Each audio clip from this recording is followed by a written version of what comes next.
When I see my patients and we get into detailed discussions of their lives, I make my patients fully aware that this is a journey we're taking together and that we're on a hike.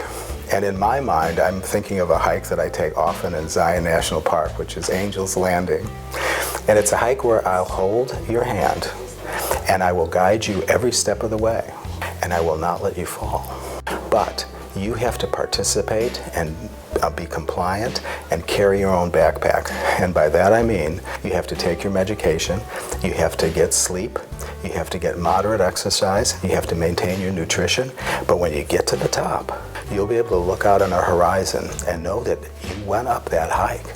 And the view is going to be sweeter, the air is going to be better than you ever imagined.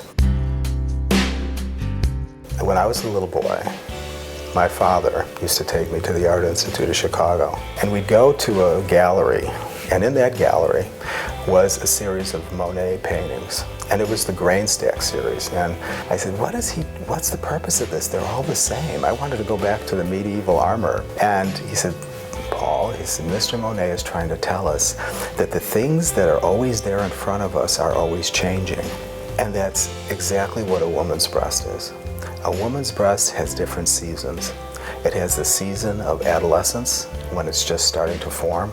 It has the season of being a young woman, where it's a source of pleasure and a sense of her sexuality. It has a season of pregnancy, where it's actually nurturing.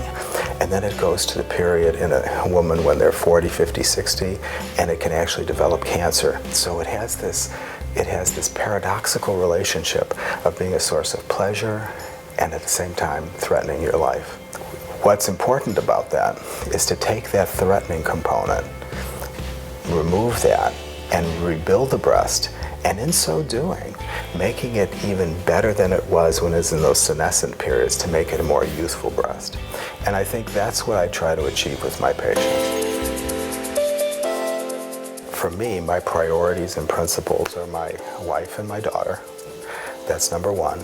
And then my patients and my staff and the people who I work with. It's important for me to be able to contribute to their well-being, to their success in life. And I find that for me that elevates my standing in my own self. I think the uniqueness that Dr. Wotowic has is that he not only addresses a patient's physical ailment or disfigurement from cancer treatments, but he truly addresses their psychological and even emotional suffering. So in my mind, Dr. Wotowic not only rebuilds them physically, but he also rebuilds their spirit and soul.